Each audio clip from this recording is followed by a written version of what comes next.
DEFY Media conducts an annual study and looking at what's going on with the youth of today, and particularly how it relates to video content, because that is such a deep part of our advertising these days, or it should be.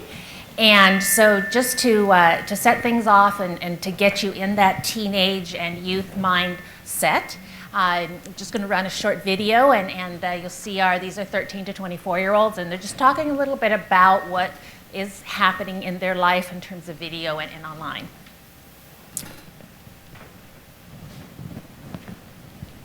Like, I'm not going to find something interesting that a 40-year-old finds interesting. If I get back from work, I don't want to watch a 1-hour episode of TV. I just want to watch a 5-minute clip of someone playing a video game. Online, whatever you want to watch, you can look that up and it'll be there. TV, you have to deal with what's there. I don't really watch a lot of the TV because we kind of have a limited cable box. When I'm going to watch TV, I'm done with most things and I can like relax. When I go to watch YouTube, I want to find something out, I want to laugh or something like that. We were like, yo, yeah, we should try doing YouTube. That might be fun. 90% of this generation wants a YouTube channel, like to be famous on YouTube. Like YouTube is like one of the biggest things. That's like a personal thing that I want people to know about me. I have a friend who refused to join Facebook, and I haven't talked to her in 5 years. So that's what you're up against. Yeah, it's a real sea change, and I think, why don't we just take a look at some of the numbers that support this kind of anecdotal evidence. I may have to crane my neck a little to remember some of this stuff. Yes. But let's get into this notion of offline. I don't think it's going to surprise anyone in this room the extent to which younger demos are sort of plugged in around the day. But I mean, is this something that actually we could be underestimating, their level of connectivity? Absolutely. You see some of the numbers here from our study, just looking at number of hours that they're spending from various sources of media.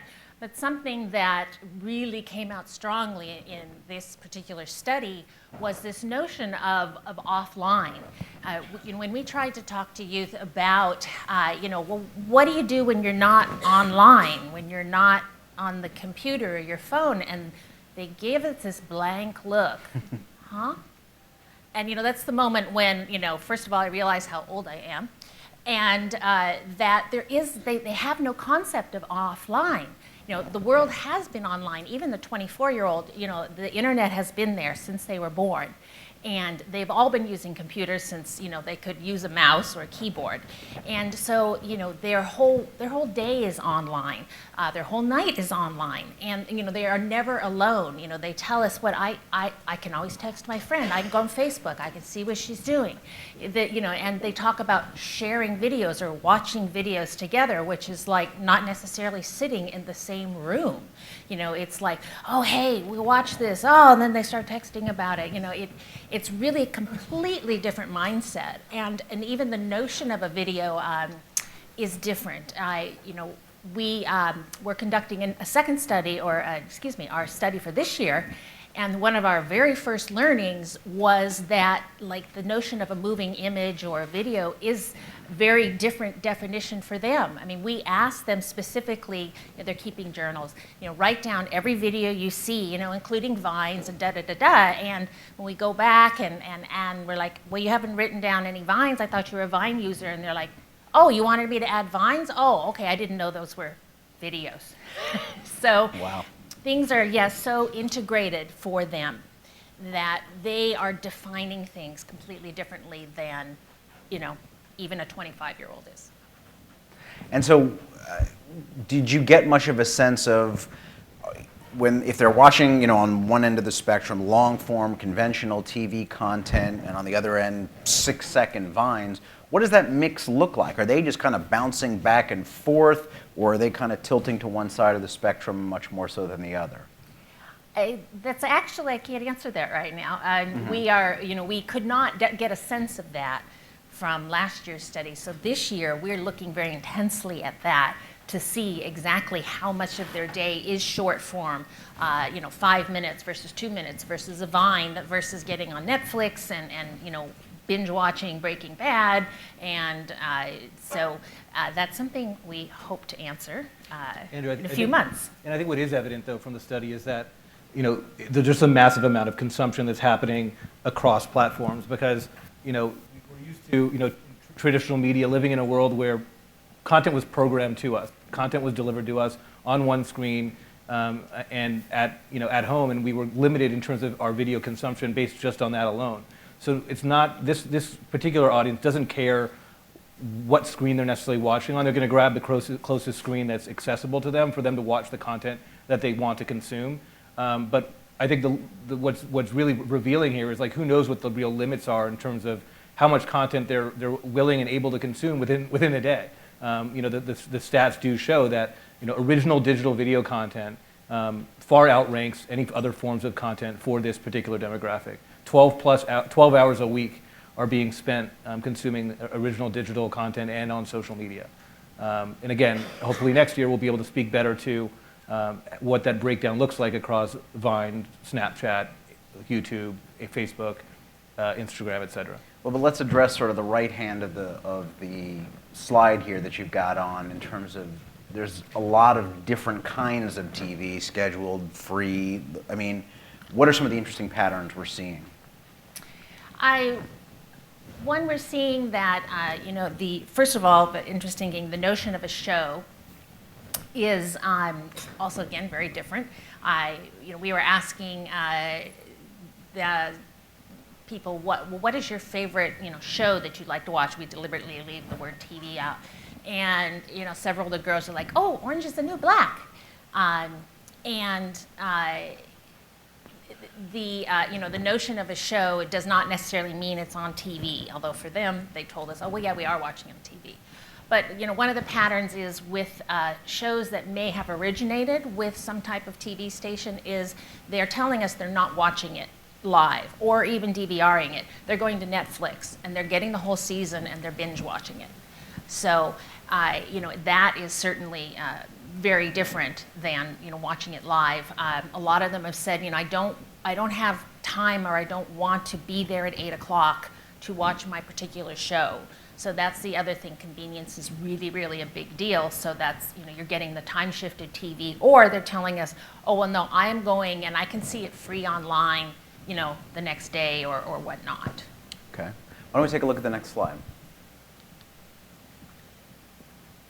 Okay. So interesting here to get a sense of the sentiment that your young viewers are feeling when it comes to what they see on TV versus digital, and it seems like there's a very clear trend here. Mm-hmm. Were you surprised by that? I was surprised by some things. This was a comparison, and we strictly asked them about scheduled TV, whether they'd apply certain attributes to it, and to the free online video, what they see in social media and on YouTube and so forth.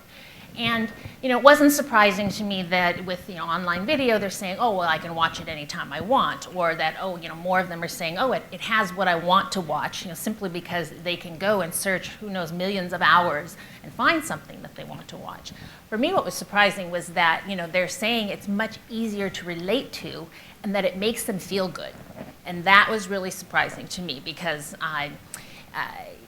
we will talk later about YouTubers and how they're the new influencers. And one of the things that they say about YouTubers is I can relate to them. And when we talk about the videos that they watch, the free videos online, they tell us things like, one kid said, oh, we'll see a couple guys doing like some dumb stunt, and and they'll fail and we'll laugh and we can totally see ourselves doing that. But we don't have to do it now because they failed and we know what the end result is. It's almost like they experienced it themselves by watching it and by sharing the video together. So that was really, for me, the really, really big finding to hear that. I was actually surprised by the finding about social media. My old man bias is that it takes, scripted narrative to really get conversation going, but apparently I'm wrong. No, absolutely not. Again, the example that I just gave with the two boys, even if they hadn't watched it together, one guy would talk about how he found something that he really loved, and he's like, oh, I got to send it to so-and-so because I know he'll love it. and it's not, again, it's not a scripted show. He just knows that, the guy's going to love it because he can relate to it, or it's something they would have done together. So. And I think that's probably a good segue to our next slide, talking about what really gets people to stop and use the thumb stoppers. Talk about some of the themes here in terms of what gets those thumbs stopping. Mm-hmm. We felt that we wanted to investigate. It's one thing to get someone to sit and watch your content, but first of all, you got to actually get them to open it. I mean, that's one of the challenges of online. So we asked, what does make you even stop? I mean, one thing we saw was we observed them and we asked them to go find a piece of content when we interviewed them. You see this scroll, and you see the scrolling going really fast. They're on their social media, and then all of a sudden, it's like they stop, at the thumb stopper. And, we're like, okay, what made you stop? And, through discussion, that there were a few things, and some of which, we can manipulate as advertisers and some that we can't, liked or reviewed by a lot of people. Certainly the crowdfunding, I'll just use that as a word, type of model where, the content democracy, people vote basically on what they like. And so people can go and see, oh, a lot of people like that, it might be good, so they'll open it. Second is it's sent by someone I respect. And that had a couple different facets. One was that it was sent by, a friend. Someone who they know, I always open so-and-so stuff because she always sends me good stuff. But the other aspect of someone I respect was a lot of it was these online personalities who they had great respect for and who, again, I'll show you later, they don't view these people as necessarily separate from them or outside of their own crowd. They view them as one of them, and they respect their opinions, and they will open anything that person sends them. Polished and professional looking is interesting. It does not mean produced in a studio and all that. What it meant to them was, it wasn't someone held up their phone and it was all jiggly, and then that was a video. It was that someone thought about it, that they actually took the time maybe to set up some lights so that you could see their face. I mean, it really, wasn't real deep, but, they did say, well, if I see, say, a thumbnail and it's really clear and it looks really nice, I'm going to open it because, it might, again, it's, it might be good because it looks like someone cared. It's a little counterintuitive, though, when you think about the nature of viral video as sort of happenstance in the moment. I could almost see the opposite of that finding popping, but. Right. I think if you dig in on the particular platform, if you look at Periscope or you look at Meerkat, you probably would find the opposite. But I think because we just focused on digital, you didn't get those sorts of nuances coming out in the study. Yeah. So. Yeah, definitely. And then, the other things are, again, had to do with what I just talked about, which were them seeing things that could have happened to them or someone they knew or somehow reflected their life, which was another really, really strong theme we heard. I mean, we can all remember being teens and what an uncomfortable time that was, and when you're a young adult and first being on your own, that's uncomfortable in different ways, and being able to see others going through the same things you are or expressing feelings that you have was really important. And so that's why some of those viral videos actually, regardless of the quality, were really important to them and that they looked at and they shared. I think that's a good segue to the next slide in terms of this notion that you kind of keep coming back to, relatability. Yeah.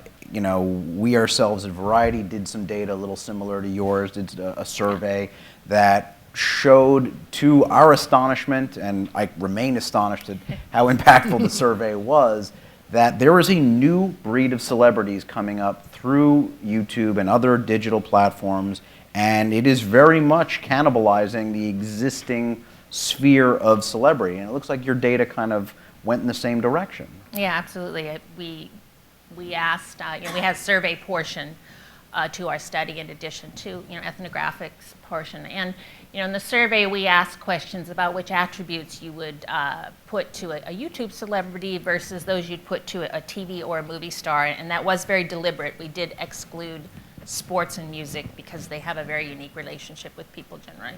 But what we found was that, while there were characteristics that both the traditional celebrities and the YouTubers shared, which were those aspirational, those things you want to reach for, the one area that the YouTubers just won out, hands above, were these notions of relatability, that this person is just like me, that they're genuine, that I trust them, and this is really important when pulled out the one number. We asked them about whether you'd try a product that was suggested by a person, and the number for the YouTubers is so much higher, and this was consistent regardless of the age, and so that really speaks, I think, to the influence that they have over people, and that it's not to be underestimated.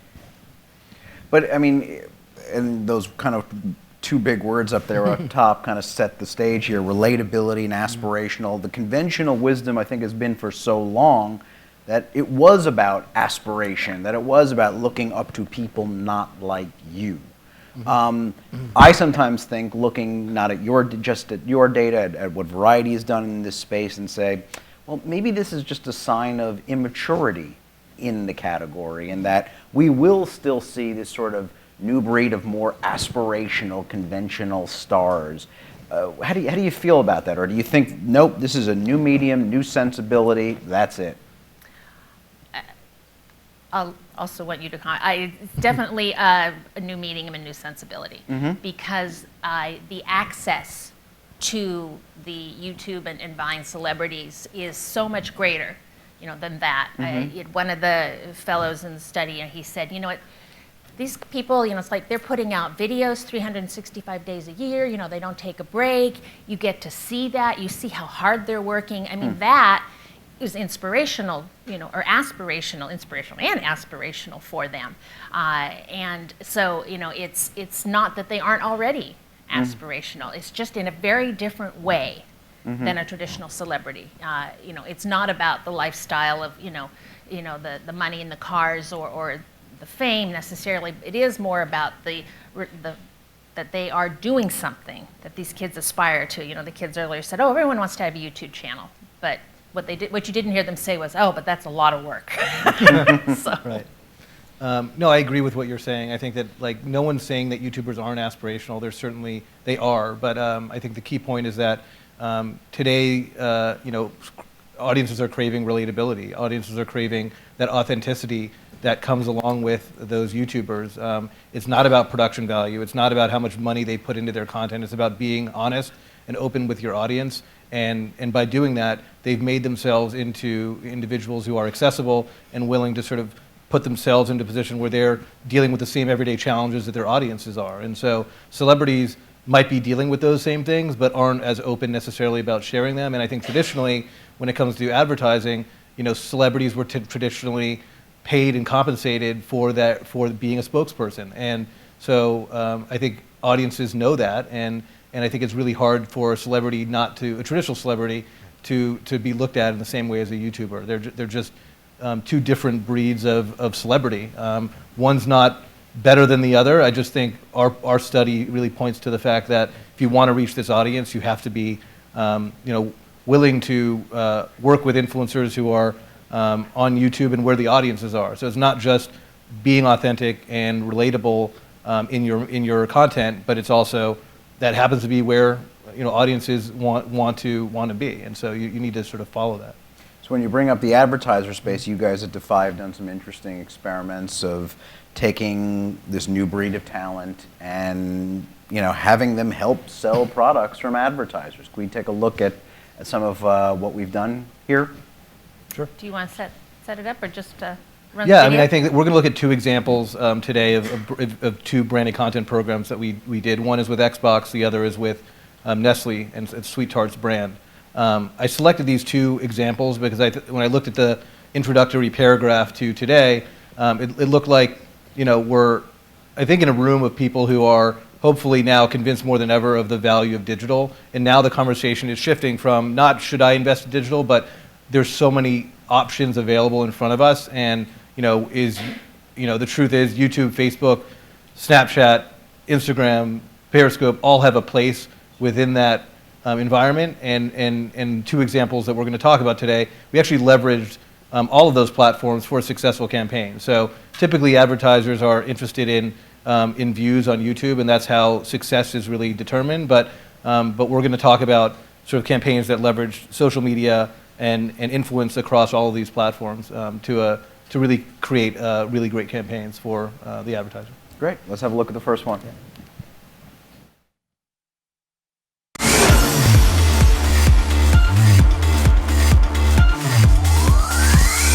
This isn't just a vacation for me. I'm here, you and me, we have a competition that we need to win. Now how this works is, Xbox has sent me out here with Forza Horizon 2, where you and me, we're competing all week for Forza Fuel. Guys, we can do this. We're competing against other YouTubers, but guess what? Those YouTubers, they're cool and all, they're great people, but they don't have a fan base as awesome as you, so I need your help here. So follow the Instagram page, follow us on Twitter, and get those hashtags out there.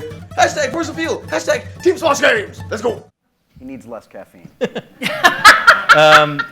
In his defense, he was not going on. He was like we were driving and shooting content every day. It was a 4-day road trip. Every day was 10 to 11 hours in the car, and we were editing overnight. So I mean, this program was a huge undertaking. But when we talk in the study about the consumption habits of this audience, the voracious appetite they have for content, we needed to sort of be real time. We needed to respond accordingly, and just allowing for social interactions along his road trip just wasn't enough. We knew that wouldn't help Xbox, and it wouldn't be enough to satisfy our audience. Okay. How about we just go right into the next one, and then Sure. we'll ask some questions on the end of it.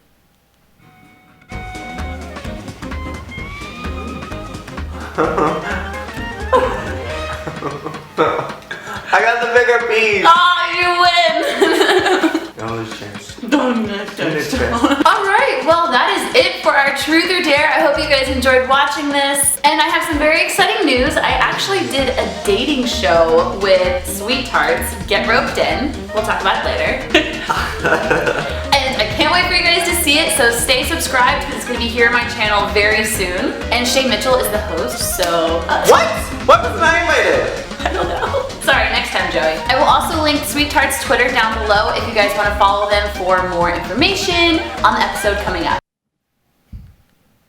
So that was a project we did with Nestle. They were reintroducing Sweet Tarts ropes right in time for Valentine's Day, and we worked with them to really conceive of a program that was leveraging influencers to not only promote a dating show that would be filmed downtown, but also really develop a content program that would involve multiple videos distributed on those influencers' channels in their own voice. It's interesting, they used a traditional celebrity in the form of Shay Mitchell as the host of this, but when it came to determining what's going to drive engagement around this series, nothing against Shay, but they really wanted to make sure they were leveraging influencers to not only bring their fans to the actual theater for the taping. All of these fans showed up for the chance to go on a fun group date with their favorite influencer or one of the other influencers participating, but all of the social media around it really helped drive that participation. So Instagram and Twitter were both used to help drive awareness of the actual date, of the dating show. There was live Instagramming and tweeting and Facebook posting going on from the date itself. The video you just saw from Catarific was an example of one video she distributed on Valentine's Day to notify her YouTube audience that she took part in this in her own voice and was, again, very authentic. The integration of Sweet Tarts ropes was a part of a Truth and Dare challenge that she and Joey have done before. And so, again, it's relatable. It's something that her audience was familiar with, and the integration was done in a way that I think made a lot of sense for her, which is really important when you're integrating a brand and a product to make sure it comes out in their own voice. And so the program was really successful, over 2.5 million views across the series, as well as a lot of engagement on YouTube in the form of comments as well. We just have a few more minutes left. I've got more questions, but I want to give time to the audience. If any of you have anything that you want to ask, I see in the far right corner under the giant lighted A. My question is around multitasking and how that impacts engagement and receptivity. So I saw like 80% of your sample is watching scheduled TV. I assume they're on their smartphone as well. Did your study have any insights on how that impacts brand content engagement